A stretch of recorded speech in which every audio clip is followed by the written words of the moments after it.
I've spent the last 6 years as a broker helping people build property portfolios, and I've personally built a portfolio worth over $14 million.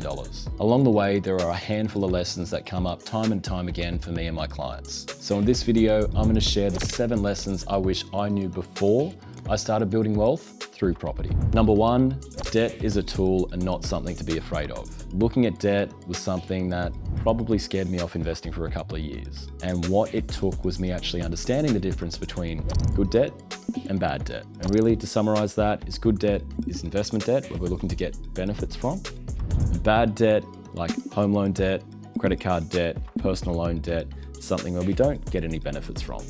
So for me, understanding how to use debt to leverage a small amount of money, i.e. a deposit, into a larger asset, being a property, really shifted my mindset around why debt was going to be beneficial for me and how property was going to impact my life. So one thing that really changed my view was I had some money in shares. I think it was about $30,000. And the return on that $30,000 per annum on average was about 6 or 7%. When I looked at the return on property at a very similar number, being 6 to 7%, I understood that, well, if I take that $30,000 and I look to leverage that up to buy, a $400,000, $500,000, $600,000 property, I'm getting that same 6 or 7% return on a much larger asset. And over time, it's going to provide me a much more stronger return than if I were to leave that money in shares. And for me, that's what changed my view from just looking at, savings or shares as the only option for me to invest in, and moving to property. Now, the second was cash flow is king. You need to know your numbers. Now, when I bought my first property, it cost me about $560,000 and I was getting about $590 per week in rent. So I knew that I was getting about a 5% gross yield on that property. I actually ran those numbers down to the dollar, understanding how much monthly rent was coming in, what my strata costs were, what my insurance costs were, what the interest rate applicable and the expense was going to be, to understand how much money I needed to put in to that property per month to be able to pay the minimum level of expenditure. Knowing that level is incredibly important, because once you understand your own budget, being your money come in, your lifestyle going out, that leftover money is what you have to invest with, and it's what you have to hold the properties that you look to buy. Now, for investors that want to build a multi-property portfolio, this is so important. So once you make the decision to buy property, the next thing you need to do is run your own cash flow.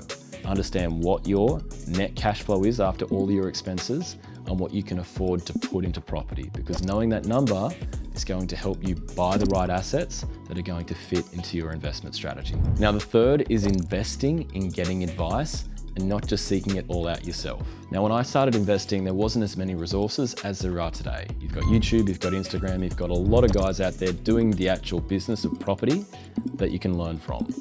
But while it's great for us to educate ourselves and understand from others who are doing the business, we also want to make sure that we're getting advice for ourselves. When I first started investing, I avoided paying for advice because I viewed it as an expense and not as an investment. Paying for advice to get you started the right way is so important, and I would do it 100 times over if I had my chance again. It's about really aligning with the people that you want to aspire to be like, and it's getting the advice along the way. So if I was to start again, I would look at those people who are doing the business and seeing if I could afford their services. And if I couldn't, I would look to speak with accountants, financial planners, mortgage brokers to be able to get advice on other people that I could learn from. You don't want to let money be a blocker for you getting to where you want to be. And I think it's really important to understand alternate pathways, because there always are other ways to go.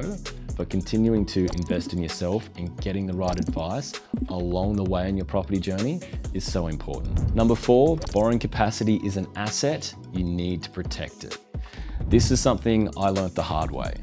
I didn't get the right advice. I thought I knew what I was doing because I was working in a bank, and I bought all these properties in my personal name, and I had a view to want to buy 10 properties. Don't know why I wanted to buy 10 properties. I now know that that is not the answer, and we'll talk about that in a sec. But ensuring that you understand what your capacity is, both in your personal name, in companies, in trust, and in self-managed super, because once we understand all of those options, we can make informed decisions. It's what we do with our clients all the time. And once we understand what those options are, we can then sequence each purchase in line with our cash flow, in line with the goals that we have for our investing, to make sure that we can get to a point where we're going to achieve that portfolio size and we're going to achieve that level of net assets when it grows and compounds in time. And you can avoid what I did, which is buying too many properties and getting stuck and not being able to borrow for a good 4 years. And again, that's something, if I had my time all over again, I'd probably have, I'd say, another $3 million worth of net asset position, but you live, you learn. Number 5, equity creates opportunity. Now, if I look back on my journey, the only time that I used cash to buy a property was for my first property.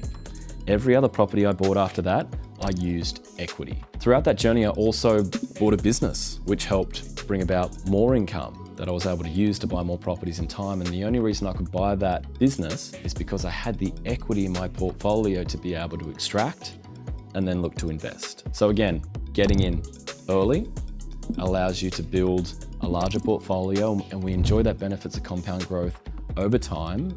And then we can use that equity instead of our cash to put into the right opportunities that come our way. Number 6, the more properties you own doesn't mean that you're a better investor.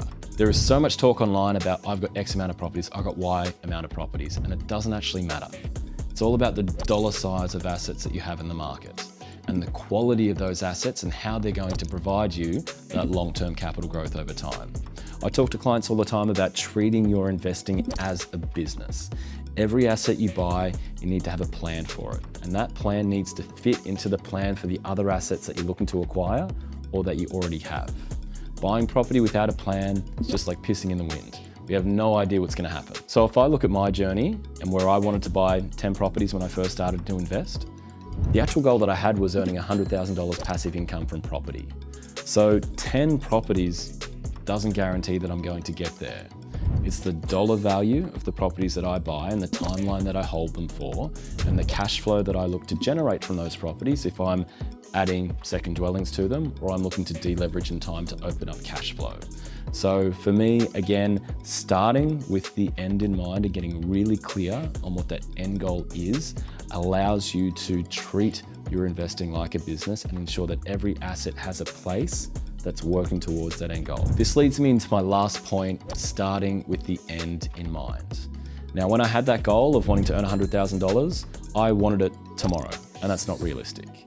But what we need to do is understand that investing is a journey and it takes time. It's slow, it's boring, but it works. So if we're looking to earn a certain amount of income from property today, we need to inflation adjust it. So we need to apply 3%. And if we have that goal for 10, 20 years, we need to apply that level of inflation to that figure. Then we need to reverse engineer it and get the right advice to be able to understand how we can do that effectively. Once I understood that mindset shift, I went from buying without a plan to investing really strategically in the right structures and sequencing those assets at the right times.